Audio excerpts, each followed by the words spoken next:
Hey, what's up, you guys? It's your boy Ivan 3 Stacks here, and I'm showing you an innovative deck profile. This is Prediction Princess Worms, not Subterrors, not Shaddolls, Worms.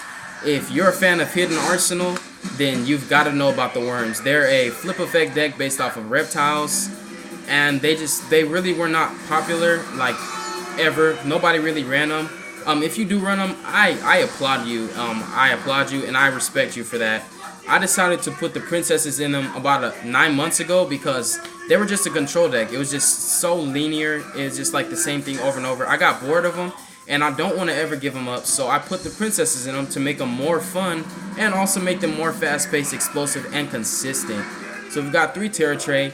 I run her at 3, so you can tribute her for herself. And the prediction ritual itself replaces it with another monster. So it's the most consistent way to summon her, just by using her for herself.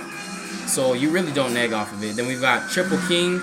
He's your W Nebula Meteorite target. If you draw him, you can tribute him for 1 tribute as long as it's a worm monster. And he just destroys cards. And it's not once per turn, so it's really good.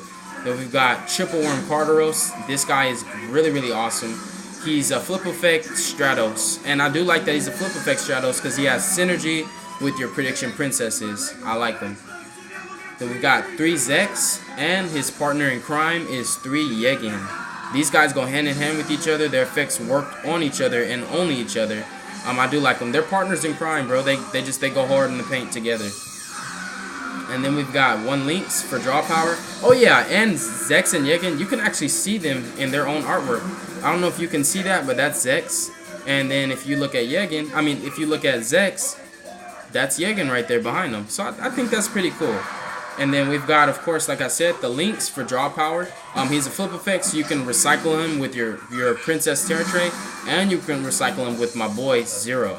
And during each end phase, you draw a card. So I do like that he also takes heat. Even though he has crappy stats, trust and believe, your opponent's going to want to kill him so that you don't keep drawing cards. It's nothing better to sit on him, but it's never possible. It really isn't. Unless you want to run a stall, like a stall variant of this deck based on him, you can do that. But honestly, I run him so I can just get that 1 draw during my end phase. And, you know, he'll take the heat next turn. So if my opponent has a way to destroy a monster, more than likely he'll destroy him before he destroys anything else just because you draw off of him. So, you know, he'll take attacks for you. He takes the heat. I'm telling you, like, there'll be something that you would prefer to keep on the board than him anyways, and then he ends up dying before that, because I'm telling you, most people do not like for you to just plus. Then we've got 3 Kornoma. She is just really good. You can use her on herself and just bring out all 3 just to, like, bait out 3 attacks, protect your life points. She can set you up for next turn. Like, you can flip her on this turn, special summon Carteros from the deck, then next turn you can use Carteros, or on your opponent's turn when he attacks, he'll trigger Carteros to search. You always, if you set up, you gotta set up for next turn because you can't use any effects except for princesses the turn you use her. So yeah, she can be like defensive to stall you out, or she can just make the deck a lot more turbo, like allowing you to get to stuff a lot faster. Then we got 3 Arrow Sylph. Now I run her at 3 because I banished my prediction rituals. Like I banished 2 every duel. So hand in hand, I gotta run her 3.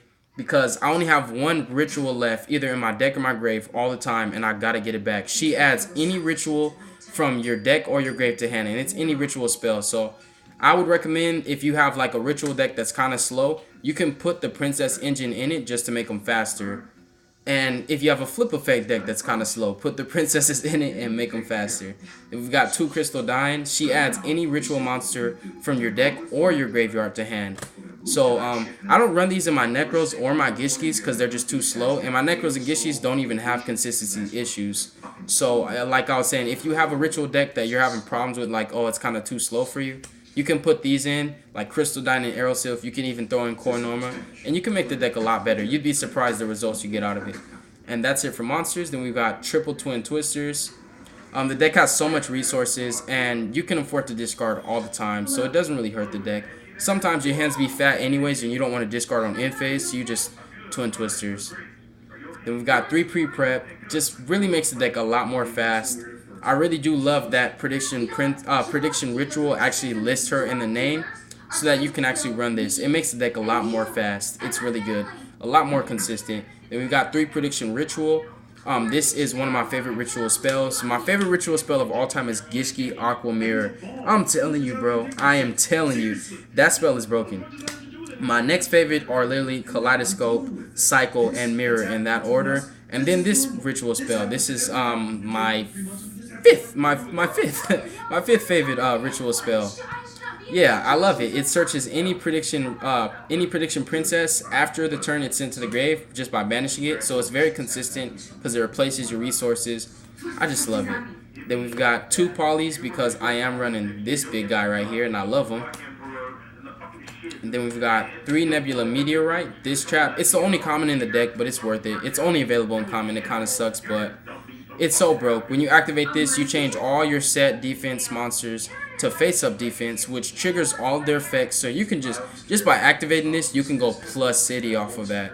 Then during the end phase that this was activated, you change all of your face-up reptile-type worm monsters to face-down defense. You draw 1 card for each one. So if you got 3 worms, you set 3, draw 3. Then you can special summon a Worm King from your deck. And it's just, the pluses you get off of activating 1 card is amazing.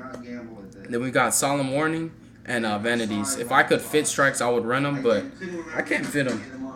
And it's hard to take stuff out of this deck because I love everything in it. Then we've got 2-0. The guy is just really broken. If you get him in his full beefed up version, he'll be at 3,000 attack. He can send a monster from the field to the graveyard. You can draw a card, and he special summons a worm from your graveyard in face down defense position. You can actually use him on himself too if you want, but you don't do it. It's just really, really good. He revives your stuff, he gets rid of cards, and he also draws. Those are like 3 really good effects. 3 King of the Feral Imps. Then we've got Castel, Kergorgon, Starleech Paladynamo, Dweller, Crazy Box, Mastrobe, Shark, Dark Rebellion. Steel Storm Roach is really good against Blue Eyes and a lot of other decks too. And then Black Ship of Corn. Now the extra deck can be up to you. It's player preference.